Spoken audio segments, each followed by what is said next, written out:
Look at it out there. Nothing but empty space and hard yakka.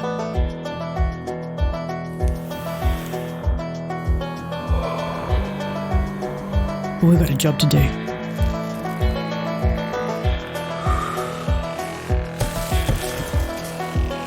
So shake off those orbital blues and come with us.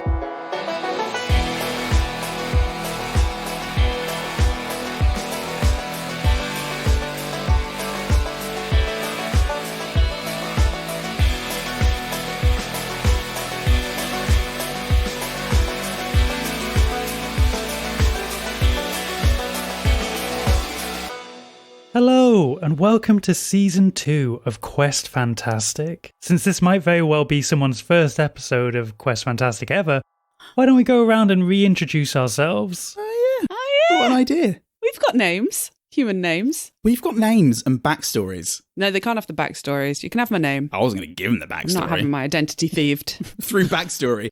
Please provide your PIN, your address, date of birth, and backstory. and who murdered your parents? Why must you seek revenge? Well, I'll tell you who murdered my parents. It was Paul Goodman. That's me. Oh, hi, Paul Goodman. My name's Jen Blundell. Hi. You murder your parents. And we're the troublemakers. Uh-oh. Tell you what, you can take my name, but you'll never take my heart. That's right, folks, it's me, Adele. What a get. We got Adele on this show. Season 2. Special guest for Season 2. And I'm standing in for Paul Salt. Nice. My pin's and I'm now healed. It's also her backstory. Backstory.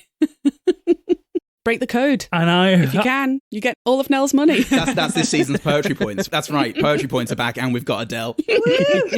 They said it couldn't get better. They brought the poetry points back, and they've got Adele. Skyfall, everyone. Skyfall. And back to you, Sarah. Crumble. And I'm Sarah Keep. Yay. I'll be your GM. Your ever struggling GM. We love you, Sarah. Love you so much. We're moving on from Dungeons and Dragons, and this season we'll be playing Orbital Blues, a space western RPG by Sam Sleeney, Zachary Cox, and Josh Clark. Unlike Dungeons and Dragons, characters in Orbital Blues only have 3 stats. Muscle, which applies to their physical attack, defense, fitness, and health. Grit, which applies to their mental fortitude, nerve, and resolve. And Savvy, which applies to their intelligence, grace, charisma, and resourcefulness. There are a few more rules to the game, but we'll be explaining them as we go along. So, let's begin.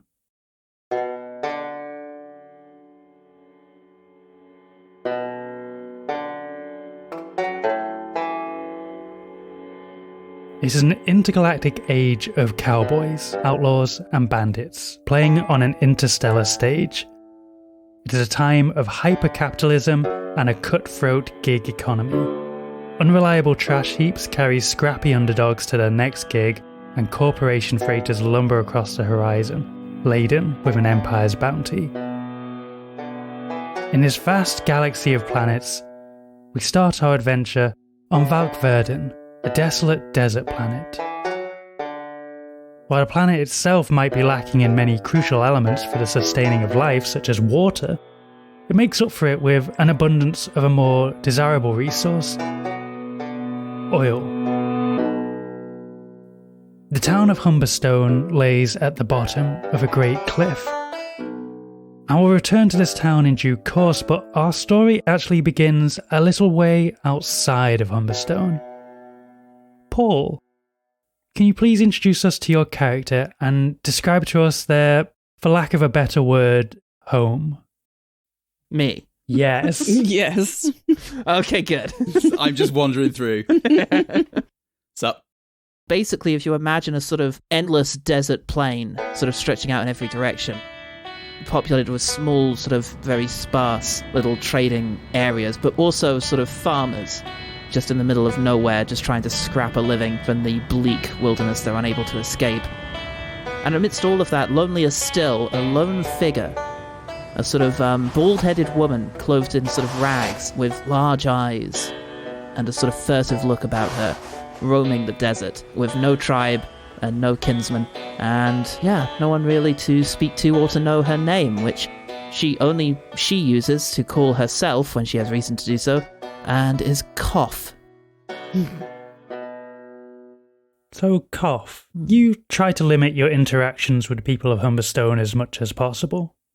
Sure, sometimes needs must, and you've been forced to interact with traders in order to acquire vital products such as medicine, but for the most part, you keep to yourself, right? Yes, in fact, it's important for the character that interaction is non-verbal.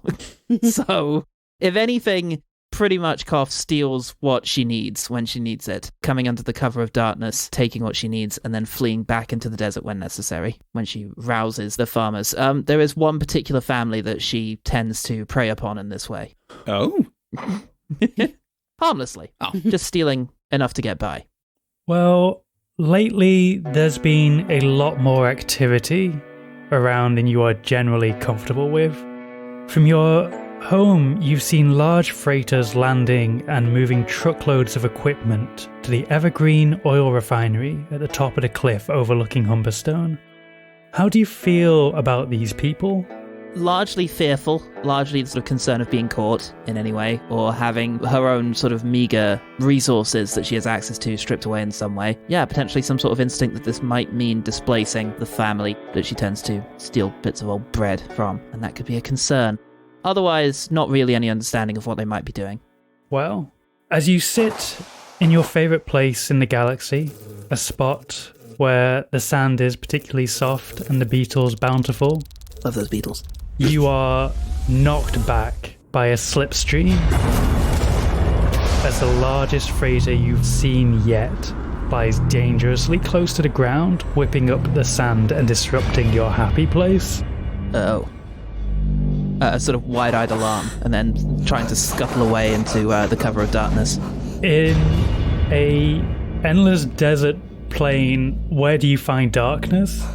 Behind a dune. Nice. Really, maybe tries to bury herself a little bit. Right, June Professor. She may have had some sort of instinctive kind of burrowing technique that sort of leaves her semi-covered, which she thinks is sufficient, but in truth, nobody's ever really been looking for it. Well, as you sort of poke your head out of the dune to survey what's going on, you have quite a good vantage point of the landing pad round the back of the Evergreen refinery, where a large Evergreen ship begins to descend.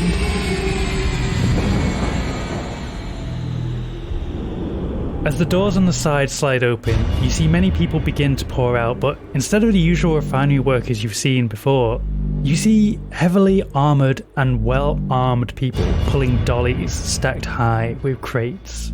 Oh. With wide-eyed alarm, she readies at her side the quarterstaff, just in case she is discovered where she is. You seem to be unobserved so far, but could you give me a 2d6 for an observation check? Oh. Yeah. Yeah, there's rolling. There's rolls in this game. First roll of the game. And it's on a real thing. Yeah. Actual story. Oh, as it's the first roll of the game, I should probably do it in the style of Jen's first roll from the very first episode. Don't you sass me, Paul Salt. I've never in my life.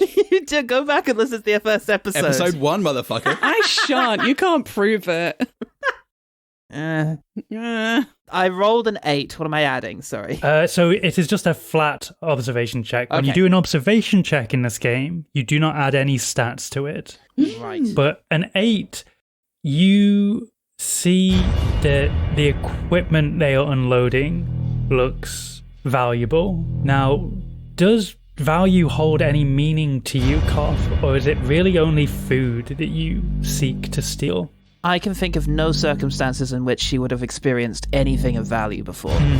like from an objective point of view. You know, Okay. from a societal point of view. So the things that they are carrying in these big crates look shiny to you.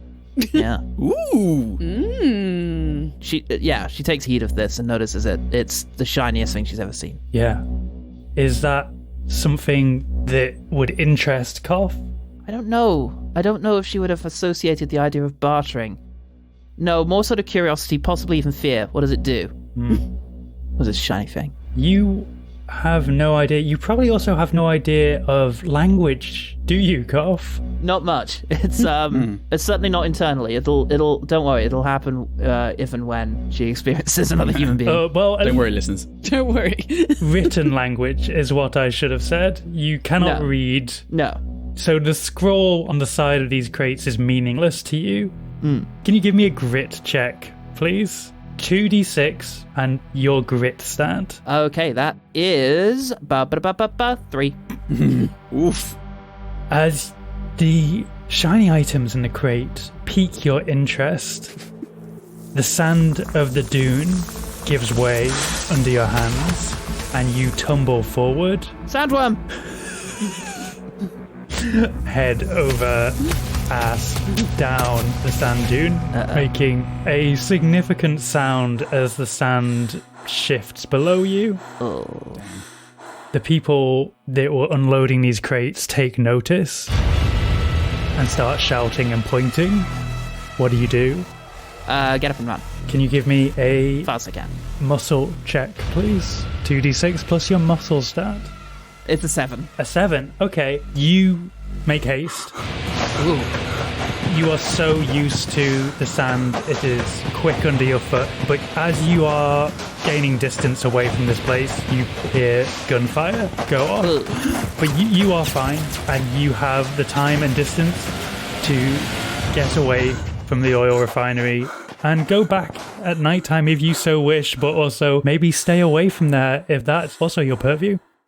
100% I'll stay away from there forever. We're going to be running 2 different campaigns simultaneously. There's going to be Salt's alone adventures.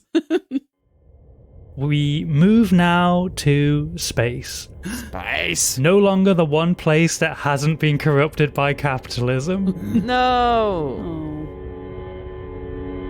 Sailing at a fair speed across the ebony void of space is the Moose, formerly the Duchess, a repurposed training vessel that the rest of our players call home. Nell, can you please introduce us to your character and describe what they're doing as the ship cruises towards its destination? Maurice Richards, or Mo Ricky for short. Any of those? Take any of those names? Wow, that really came out of nowhere. Yes.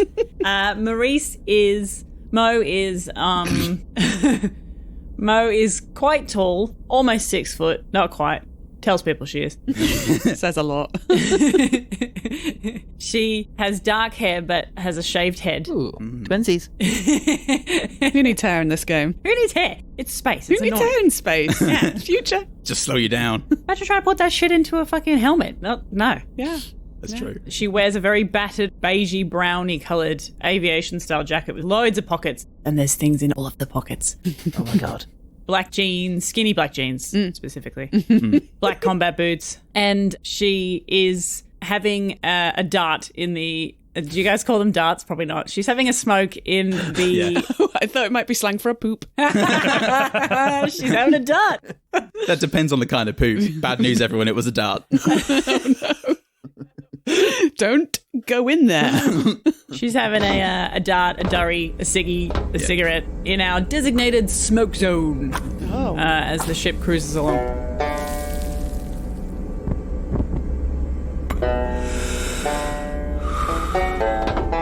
Now, Where's that? I'm curious, where in the ship is the designated... Because this is your ship, Fusion reactor. Momo. Anyone else's bedroom. Yeah. Anyone else's bedroom but my own. Designated smoke zone is the ship. I was going to say, you are the captain of this ship, so I can't imagine that you would have designated any zone other than the entirety of the ship. So if the entire ship is a designated smoking zone, whereabouts in the ship do we find you currently? I am On the toilet. Yes, In a dart. That's right. Squeeze it out a dart. I am. What are ship terms again? I'm at the big as if you got like the front bit. Cockpit? That's it. That'll do.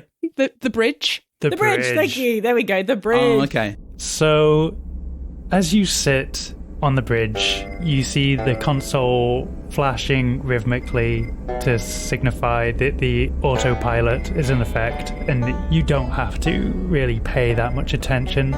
You're cruising through a safe part of space. There's not likely to be any attacks from bandits. Excellent.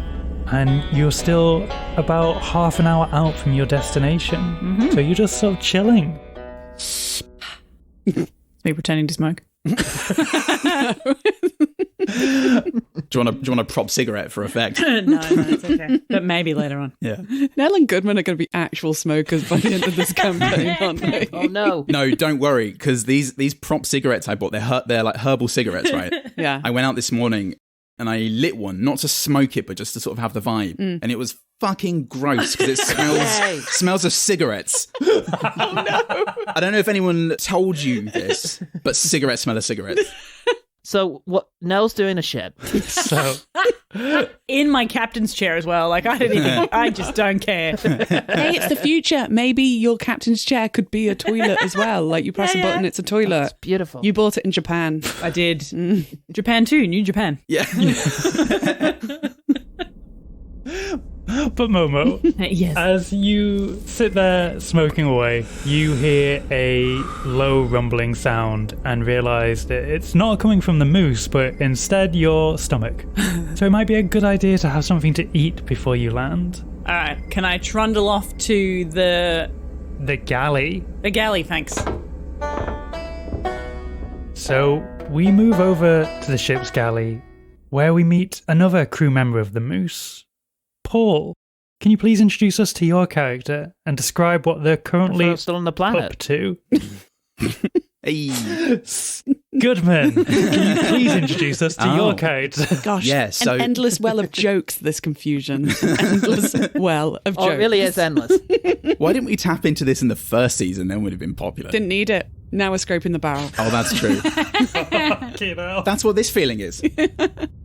We see an enormous dude of about 6'7". He tells people he's 6'7", and wearing what could best be described as what someone who has never seen a cowboy before thinks a cowboy looks like.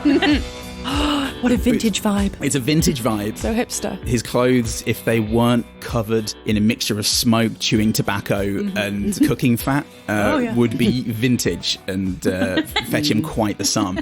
He's got the boots with the spurs that make a little satisfying shing as he walks. Denim jeans, shirt with the sleeves rolled up and braces holding them in place. Moving around the kitchen, there's some metal playing that will sound very, very cool if I can be bothered. And a little hovering fan floats about his head, sucking up any of the cigarette smoke it can. Got that from Japan too, New Japan as well. Got that from Japan to New Japan. It was on sale, I don't.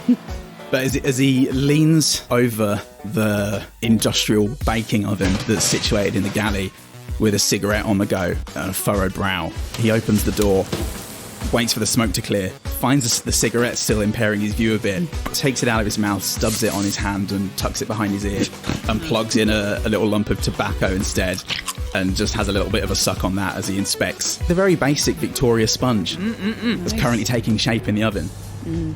He reaches out a finger to prod it, prods this sponge, and satisfied, sets it down on the stove, spits out his chewing tobacco, puts the cigarette back in, relights it, sweeps his hair back, rubs at his grizzled jaw, and pops on a Stetson. Nice. Just has it just been hanging on like a pan hook or something?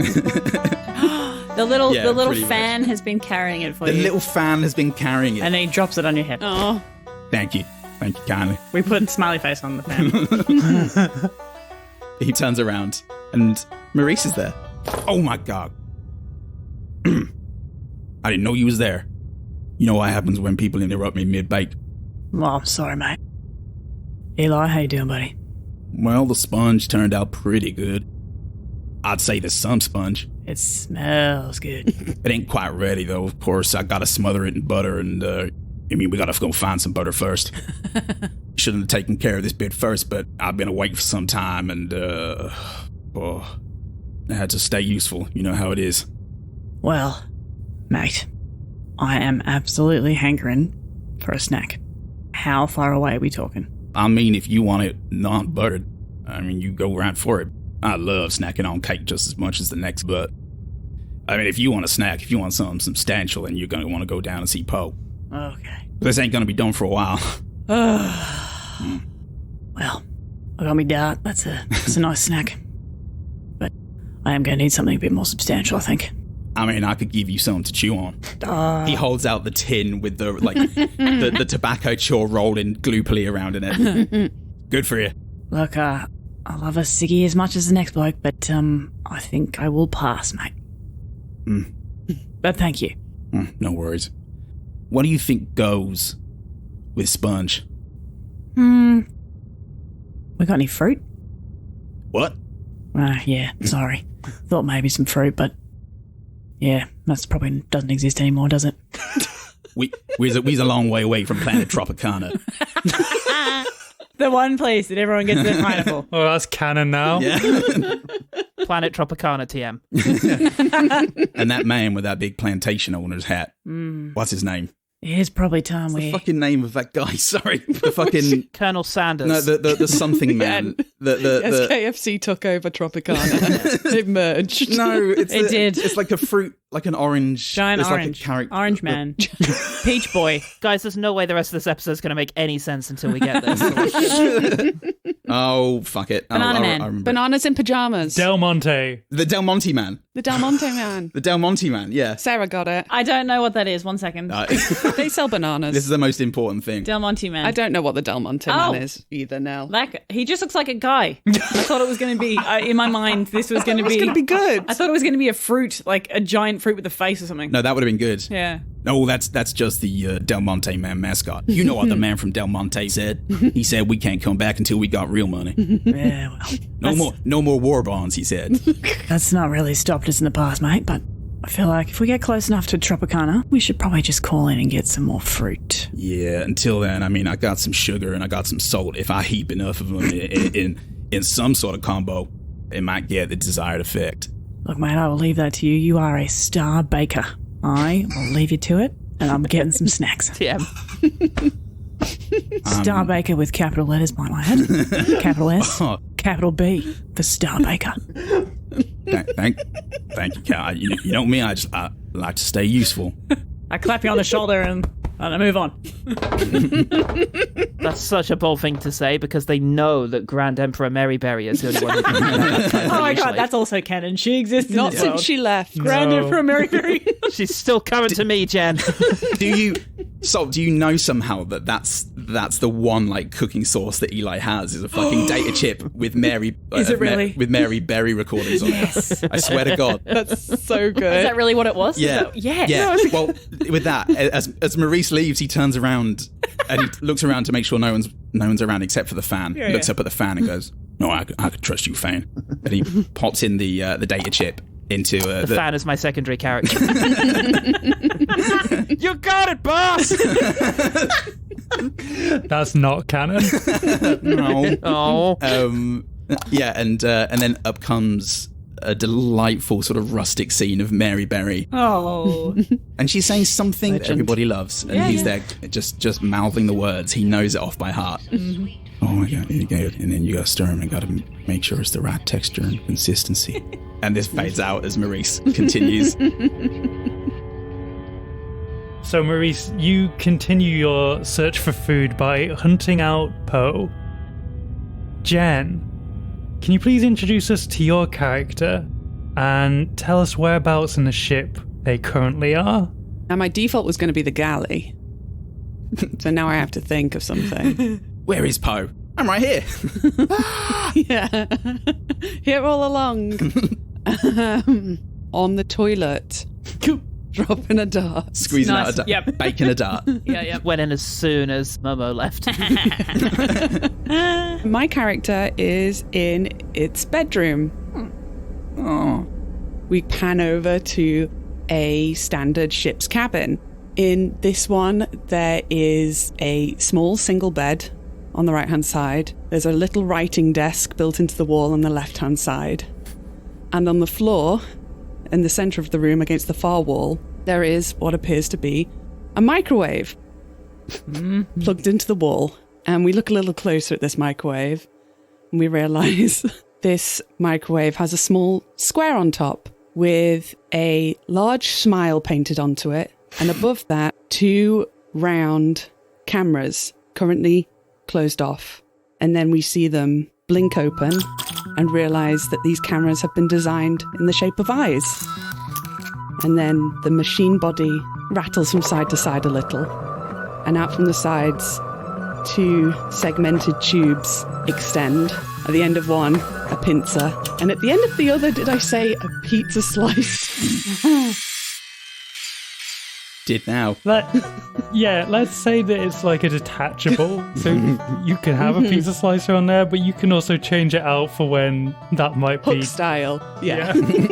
Cool. And at the end of the other, a small round blade, circular, that appears to spin. And from beneath, 2 more tubes extend, raising the microwave into the air.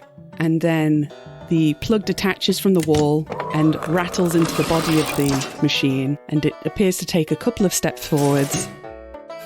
And there we can see on the backside a large, somewhat faded logo that says Don Giuseppe's fully automated pizza oven friend.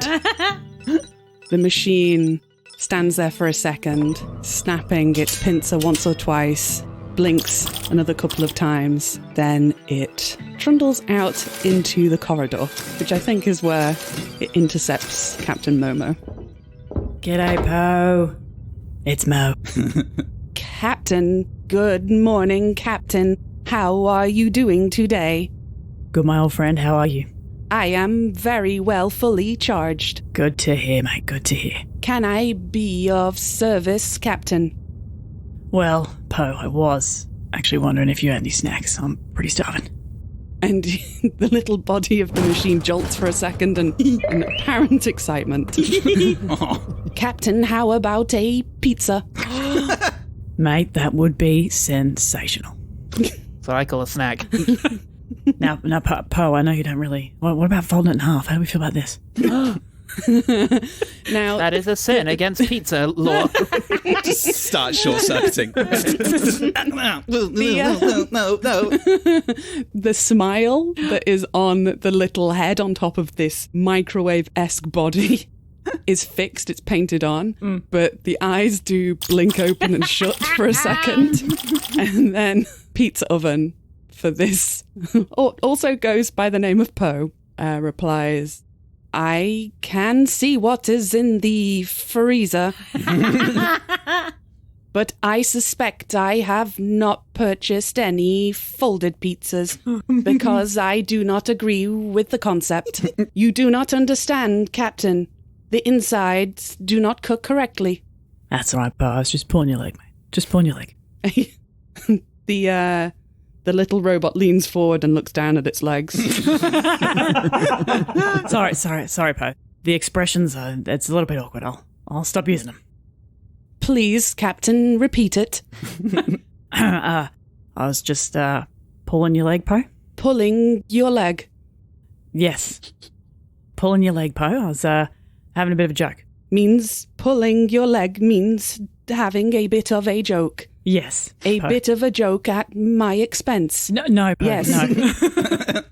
No. No, Poe. No, definitely not. Thank you, Captain. for this nugget of information. Excuse me 1 second.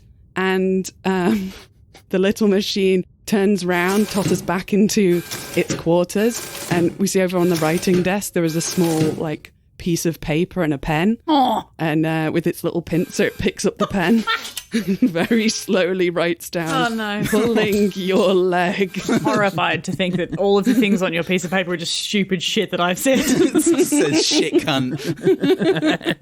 Fuck oath. Oh, no. Oh, no. And then Pizza Oven comes back out into the corridor and says, let us see what pizzas are in the freezer, but I suspect there are no folded ones. That's all right, Poe. Let's have a look. Excellent, Captain. Follow me. And Pizza Oven makes haste towards the industrial freezer that I assume they have Oh, yeah. attached to the galley. Well, welcome back. Cut to Pizza Oven's been folded in half. It was the only way to do it. How's your writing going, Poe? Writing. I am getting quite proficient. Good to hear, mate. Thank you for asking, Captain. I'm glad. Do you enjoy it, Poe? Greatly. That's good to know, mate. It's good to know. Thank you, Captain. You let me know if you run out of those pens, all right? I'll get you some more. Thank you, Captain. That's very kind. How are you enjoying smoking? I do. Look, mate, I know that it's probably not something that you're going to be able to do, but I do recommend it. It is soothing. I would love to try it, Captain. Maybe one day we should give that a go. Yes, that would be excellent. All right. Let's do it, mate. Great. Maybe next time we are on planet, I can look for an upgrade. Oh, yes. Perhaps I could get lungs. Eli's going to love this. We've got to tell him about it. Tell me about what he says as you enter the galley. Eli, I am going to purchase lungs and upgrade myself so that I can also smoke like you and the captain. Oh, well, ain't that something? Hey, Poe. Yes, Eli de Coco. You ever heard of Cute Kid Smoko? Smoko. Let me see. Blink, blink, blink, blink. My records do not contain any entry for Smoko. Please tell me about him. Well, he says, removing his Stetson and adopting a pose that seems not unpracticed. Well, Cute Kid Smoko, he was something else. He used to ride into town, smoking Evergreen brand cigarettes, because they was good for you. And anyone who weren't smoking, they were the bad ones. And he'd clear them out, usually by shooting them a lot. And then everyone would celebrate with a cigarette. And they'd go for a run, because they were so healthy. All thanks to Cute Kid Smoko. And he was tall, he had hair like mine, beard like mine, looked a lot like me. And he was called Eli de Coco, Cute Kid Smoko. Ring any bells? Eli de Coco, he had the same name as you. Is your name a common human name? Eli looks into the distance, slightly cross-eyed for a second, and then he just pats you on your head. Good boy. That's a good boy. Thank you. What was that for? For being such a real little boy. I'm proud of you. Pizza Oven, when you say he's a real little boy, Pizza Oven's feet sort of like do a little tappity dance just for a little second. Well, ain't that the cutest? Captain, let me make you that pizza. Eli de Coco, would you also like pizza? I am making pizza for the captain. You know something, Poe? I would love pizza. Because she said I should have heaped sugar and salt all over this thing, and look at it now. Look at it. The sponge is completely deteriorated. Hey. I did not say to heap that stuff on there. No, not you, Captain. He looks at the fan and makes a little like... like, Kill it. Oh, okay. and the fan buzzes away. Never mind. Oh, all right. That is a shame, Eli. You know how much I appreciate your bakes. I mean, we know you're the true artist here. I'm just trying to be useful. Art. I've done art. Yeah, he says. He's always slightly bemused and doesn't quite know how to interact with you, despite having known you for quite some time. There's always like a, huh. The captain's making a face like, come on, engage. Art, yep, I know all about that. You can ask me anything. I can. Oh, yeah, I know it. I don't know. Maybe later, Captain. What flavor pizza do you want? Ooh. I am vibing something with a lot of salt, I reckon. Let me see. Pizza Oven goes into the walk-in oven and starts pulling them out of the freezer, flipping them over and looking at the salt content. It's like something with a lot of salt. I have 7,340 search results. Yeah, and eventually returns with a 3-cheese, 4-meat pizza. 4 meats. There's a little star on it that says extra salty. That is perfect, Poe. How do you even find 4 meats? I don't even know, but let's do it. What is the 4th meat? It's just turducken and beef. The meats are incredibly nondescript on these pizzas. Yeah, the ingredients list is just 4 meats. Misc. Miscellaneous. Meat made up of recycled plastic. 4 meat mix. 4 meat mix, asterisk, and then in tiny lettering, maybe made of recycled plastic. 4 meats, 3 cheeses. It's pizza. What do you want? Come on. It's Cheese-flavored spread. Cheese-flavored spread, yeah. pizza-themed cheese spread. Yeah, and Pizza Oven pops it inside its little front In his face. and then just stands stock still for 90 seconds as the pizza whirls round and round inside. Oh, I am so looking forward to this pizza. How does Pizza Oven feel when that's happening? Oh, that's between Pizza Oven and the Lord. I'm the Lord and I want to know. Still examining that particular sensation. Not sure he's ready to engage with it yet. In that 90 seconds. So, is it me or is he really looking more and more like a real boy every day? You know it. He's our boy. It's Pizza Oven. Can Pizza Oven hear and see things whilst cooking? Or is it like going to sleep? Or is it like a blackout? Now he can hear and see. He's just frozen still. Okay, so you guys are just saying he's looking more like every day, just to his face. Thanks. The only being in the planet that can genuinely multitask. Yeah. Yeah. No, humans cannot. Pizza Oven can. Oh, I'm sorry, Poe. It's just I can't do more than one thing at a time. That's all right. For example, I can't. And he stares back at the sponge cake. That's all right, Eli. You got to focus on that cake, mate. It smells delicious. I mean, I don't get it. I made tiramisu once. That was great. It was very nice. This should have been fine. Maybe he just doesn't have enough Victoria. I mean, Too much sponge, not enough Victoria. you're the star baker, mate. I couldn't comment. I'll leave that to you. I don't even know what Victoria is. Nor do I. No one does. Well, we're about 20-25 minutes out from our destination, guys. So I reckon just enough time to eat some pizza, and then we'll be about ready to land. Ding! Ah, shit, that came through so loud on my headphones for some reason. Fuck! Oh, yes. That is my favourite sound on this whole ship.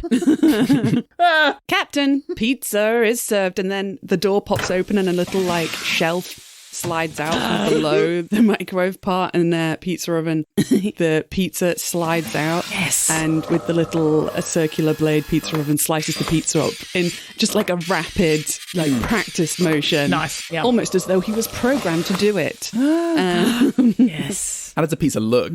Is it frozen pizza quality of today? Look, it's frozen pizza. What do you want? I should be clear. Pizza Oven, in this world, in the world of Orbital Blues, intelligent robots are not common. Yeah. Right, Sarah? Yes, that is correct. This Pizza Oven is certainly an anomaly. An anomaly. And a rarity. You neat little boy. It was made as a sort of mid-range item, mass-produced and intended for the middle-class market. Most have since broken down, but Pizza Oven, by a beautiful twist of fate, his programming somehow, the line of code just went a little bit different, and he set off on his own journey, and that's why he's here today. But doesn't mean the pizzas are that good. They are Frozen pizza. they are frozen pizzas. It's the future. Yeah. They're like 5% better than they currently are. No one even That's a knows start. what pizza actually used to taste like anyway. Nah. No, right? Or what it looks like. Yeah. We've all forgotten. Also, it's deep space. Yeah. What are you comparing this to? Yeah. Where's Pizza Space Hot Oven? Yeah. Better than the gruel sacks. Yummy. Of Quagmon 5. Where do you eat the pizza? I'll probably go back to the bridge. Get the landing ready, because I figured that's probably not going to be automated. Exactly. As you get back to the bridge, you see the last member of your crew, Krevin, a jack of all trades who mostly helps with the engine repair and upkeep. He's a tall, lanky fella who stubbornly keeps a beard upon his face despite it having significantly inconsistent growth, resulting in the sorriest, patchiest excuse for facial hair anyone has seen this side of the galaxy. Nice. Krevin, my dude. It's a mighty fine patch on that face of yours. Thanks, Eli. Like a man's beard. Means a lot coming from someone with facial hair like you. Well, I do have facial hair. So how's she flying? No, this pizza ain't bad. Thank you. Are you welcome, asking boy. me how she's flying or Krevin? Nope, still speaking of crispy Krevin. All right. I ain't really been paying attention. It's still on autopilot. Right. You know I don't go for this techno stuff. No. I'm just a simple cowboy boy. All right, everyone. Just going to disengage the autopilot, Krevin, and we're going to land this baby. Well, let's see how you do land this baby. Now, can you give me a mobility check? No! A mobility check. So, No, I the can't. ship itself has a mobility score, so Okay. you will roll 2d6 and add the ship's mobility. Oh, yeah. Christ. The ship's mobility is 2. Okay. All right. 13. Ooh. Good. It's a surprisingly smooth landing. That's pizza focus. That is it. Pizza focus. Nothing sharpens you up like carbs. As the ship enters the atmosphere of Valkverden, you feel nary a bump of turbulence as Momo pilots the Moose with such unbelievable grace down to the surface. My God, I forget how smooth this beast is. So who's this new character? Neria Bump? Hand the hammer off, son. So smooth, in fact, that Eli's just standing there, not strapped in, eating the rest of his pizza. Just talking to Poe and Crispy Krevin. Shit, I should have checked everybody was strapped in. I always thought that pizza pie was like a sweet thing. We never got pizza back in the orphanage. Pizza Oven is standing next to Eli with his little pincer hand is just gently gripped onto Eli's jeans. Oh my God. Just in case. Oh, pizza oven. Just pinched on the seam, just in case. Eli, he's being eating his pizza on a paper plate and he absentmindedly lays it on the Poe's head. A couple of seconds later, oh God, I'm sorry, little buddy. I'm sorry, man. It's just, you're the perfect height. Thank you for what? For being my best little friend. Eli de Coco. You are also my best big friend. Well, thank you, man. That means a lot. Thank you. Man, that means a lot. Oh. All right, guys, we have landed. Yeah, what are we doing? Getting off. Oh, What the fuck are we doing? I don't know what we're doing. That is completely fair. yeah. You know what, Nell? Make it up. Make Sarah run. Oh with no. I meant it as a tee up to like Sarah pushing the story along, but if you do want the pressure of it, I'm more than happy to direct it. Good. So you have landed in the town of Humberstone. Humberstone isn't the smallest settlement you've ever been to, but it's by no means big either.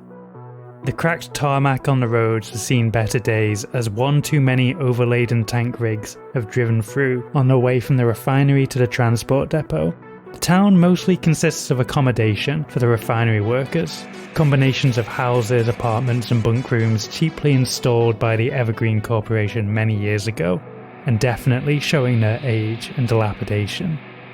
Businesses besides the company store have cropped up across Humberstone to keep the workers placated during their downtime. Predominantly low-rent bars and gambling parlours, and with such establishments also has come the instalment of a local sheriff, which is who you're meeting with on this day. Okay, so will the Evergreen Company logo be visible from the ship? Yes. The Evergreen Company logo is plastered all over Humberstone. Of course. Okay. This one is specifically for the energy subsidiary and features the mascot of Orion, the operator. A man in generic overalls wearing goggles and a hard hat giving a huge cheesy smile and thumbs up. Nice. Eli sees it and goes, "Ah, fuck. What is wrong, Eli? I'll tell you what's wrong, Poe. Everything's gone to shit. Captain, he's following you as are you going to getting ready to leave? I'm assuming I'm just like turning off buttons and shit. You know how ships work and stuff. Yeah. Just doing like tech stuff that looks cool. Nell, it's your ship. You say it, it's true. Yeah. Fuck yeah. I'm just doing the, like when you're about to leave a house. You're just prepping all the shit. You're turning it off. Yeah, nice. All that kind of stuff. Wallet, keys, phone. That's it. Patting all my 70 pockets in my jacket. Thrusters, phone, keys. Eli, yep. It's gone, mate. Cam, does the name Evergreen not mean nothing to you? Yeah, mate. Of course I know what Evergreen is. What's going on? Well, don't you think that this might be imprudent for us? Would I have known that Evergreen was on this planet? You Probably. may not have done because you are not Okay. technically working for Evergreen. Okay. You Okay. have been contacted by the sheriff of this town, who is technically an independent force. Okay, cool. Okay. Mo looks out the window and spots all the Evergreen stuff everywhere. Oh, yeah. And says, "Shit. I'm sorry, mate. I didn't know that this was where we were landing. Fuck. We've been contacted by a local sheriff who needs our help. I did not know that Evergreen was what we were getting into." He didn't give you no word, no how? Well, no, I mean, maybe I should have worked it out. There's a lot of dodgy corporations around here, but I gathered it was, look, mate, I am sorry. I probably should have worked out that is what we were dealing with, but just didn't cross my mind. Well, I mean, if it weren't one corp, it was going to be another. Well, I suppose that's true. It's a sad fucking state of our galaxy. Right. You got this, mate. Don't worry about it. I mean, it ain't just me. I know, mate. Do you want to wait in the ship? It's all right if you do. Oh, no. Okay. One thing worse than me getting in trouble. You guys getting in trouble because of me. Appreciate that, mate. I think it's time we finally bust out the fake IDs. Oh, fuck yeah. I rummage around. Wait, do we have a secret special box thing? Or no, we didn't go for that. We didn't go for the secret No, drawer. you didn't go for it. We didn't. Okay. Okay. So we go open the secret drawer, and it's just a drawer with Momo's secret drawer on it written on it. Well, I was going to say it was in one of my billions of pockets, but it's probably not a good idea to have it on my person at all times. It probably should be in a drawer. All right, it's in a drawer. You've got them in a chest pocket with our passports. Yeah. Our actual passport. All IDs, all things that we don't want to lose in my jacket that I often take off and leave in a pub and forget. But yeah, we established in session 0 and session 0. Session that, 0. Moose, one of the things we have with it is fake IDs. That's right. Yes. Maybe, how about maybe Poe can be the keeper of the keys? All these different keys. I'll be like, Poe, mate, Yes. we need the secret drawer key. Keep it in your oven, Yeah. along with the passports. Could you please bust out the secret drawer key, mate? We need this fake IDs. And we're going to get you a hat. Where on earth would Poe keep keys? That's a good point. It's just it cuts In the oven. to like a disembodied shot of an arm raising into view, holding some keys. Maybe not Poe. We don't need to explain where it came from, but Poe can. Poe hands you keys. Poe doesn't have to be the keeper of the keys. I forgot that Poe only has a pizza oven arm. The pizza slice is exchangeable. Does it make sense for Cribben to be the keeper of the keys? I do like that Pizza Oven can just miraculously hands us stuff. Similarly to the combat that we established, that Pizza Oven just has like a gun that attaches. We don't know how. It just does. You know, sometimes I forget that you're just a fucking pizza oven. The pizza oven hands you keys. All right, I got keys. There's about 70 keys. And I find the small key with a smiley face on it, Nice. which indicates fake IDs or something. Nice. Look, there's a lot of keys. Smiles is I got to secrets. put stickers on them to work out which fucking key is which. Smiles is secrets. Smiles is secrets. Remember, Captain, smiles is secrets. That's it, Poe. That's right. You told me to remind you. That is it, Poe. I appreciate that. You are welcome, Captain. All right, I open our fake IDs. Yeah. Oh God, have we made up our own, or did we just get lumped with some shit ones? Good point. I want you all to give me a savvy check. Okay, brilliant. Very good. And I'm going to say we've got a spare one just in case. We don't know what's coming on board soon. We've just got a You spare never one. know. Just checking my savvy. 0. Yep, great. Oh yes. 7. I got a 13. Oof. That makes sense. 5 for pizza oven. Okay. Come on, pizza oven. It's going to be hard to make a fake ID for us. Yeah. That's true. That's true. Archibald Thrombley. It's a sufficient ID, but Put a mustache on it. Momo has the coolest name. So, Oh, yeah. what's the coolest alias you can think of? Ooh. Oh my God. Oh no, this is so much pressure. Yeah. Jennifer the coolest name I- Blundell. Nah, that shit. The coolest name I can think of is Nancy Epworth. Oh, Ooh, cool. okay. Oh, that's nice. So, Momo's is Nancy Epworth. That's not a good name. Eli, with a 7, you have just a generic name, Christopher Maloney. Nice. Cool. I feel like that's Still better than pretty Nancy good. Epworth. That's way Can cooler. it be Christopher Twerpwood? And Pizza Oven, with a 5, you have Turd Anderson. Is my fake ID a human fake ID? Yes, surely. We'll put a hat on your glasses. It's gonna be fun. I thought I would get a robot fake ID. But it was often said of Turd, though, that he had very pizza oven-esque features. quite a square face.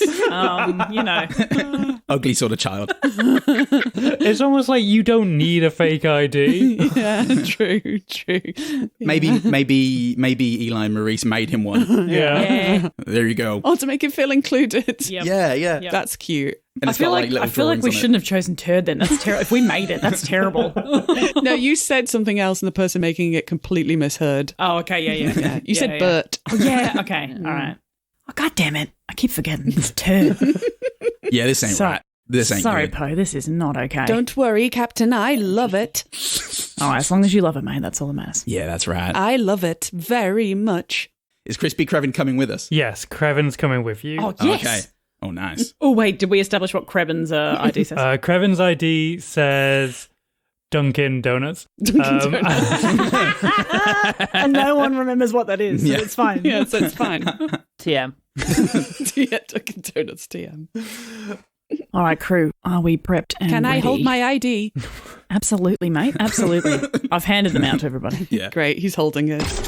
Now, everyone, you know me. I love to smile and I love to make myself useful and make other people happy. If something happens, if we's caught, you don't know me. Oh, mate, we are not going to leave you stranded down there. If I'm stranded down there, I'm taking every fucking one of them chumps with me. Don't you worry about that. But I want to make sure that I ain't leading you into something that you can't get out of. All right? All right, mate, all right. You got to promise me. You take care of yourselves. Well, mate, I don't know if I can promise you. I am no man left behind. No adorable pizza oven boy left behind. No crew member left behind, Eli, but I promise you, mate, if it looks like it's getting hairy, I will pull out. That sounds inappropriate. Maybe this won't even be a problem. Maybe it's just some sheriff who's got a problem with Evergreen, and maybe this won't even come up. That's all right. I just wanted to make clear that this could get real. Pizza oven, this could get real, all right? Real. Has it been a simulation thus far? I hope not. I like this ship. I like this captain. I like this crew. I like this fake ID. Looks down at Turd. For a second, that big painted smile on its face seems so real. Aww. It is real. It is real. It is real. Good pizza oven.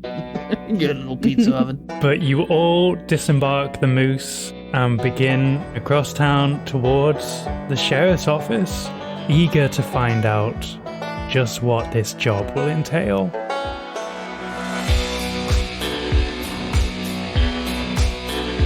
Season 2 of Quest Fantastic, Orbital Blues. And now I have to demonstrate my ability to learn and practice. Nell Heald as Captain Maurice Richards, Paul Goodman as Eli DeCoco, Jen Blundell as Pizza Oven, Paul Salt as Cough, and Sarah Keep as everyone else. Music and editing by me. That was hard. That's very hard on my stupid brain, but I made it less hard with editing. Thank you so much for joining us on this maiden voyage, pun, etc, etc, etc. We're so excited to properly kick this adventure off. We are so happy with how things have turned out, and we are just so thrilled to be partnered with Soul Muppet, who are the creators of this incredible, wonderful game. So if you do want to check it out, if you want to grab yourself a copy of the really purdy, good-looking playbook, which mine own wizened hands have been modelling on various social medias, then you should do that. I've popped the link to Soul Muppet in the episode description, specifically the affiliate link, because Soul Muppet is a developer that cares about the people that play the games they make. If you want to grab yourself a copy of the playbook, and I really recommend you doing it, this is such a fun game, and you also want to throw a bit of that change our way too, use that affiliate link. Thank you. And if you want to help us in any other way, like, I don't know, a pat on the back, a little slap on the ass as we head to those showers or something, sports, then you could become a patron over at Patreon. That is to say, patreon.com/Quest Fantastic, where for as little as $1 a month, you get access to all of the special TTRPG games we play, the fortnightly episodes of Gab Quest, where we look back on and talk about the episode that came out the week prior, and a whole bunch of other stuff. Thank you to everybody who has already become a patron, and for anybody who just wants to listen to the main show, or money is a little bit tight, totally get it. Thank you so much for everything. Space Cats for continuing to support us in whatever way you choose to do. But the next episode is going to be coming out on Monday, the 25th of March. So we're in space. We've seen you in space, and we will continue to see you in space.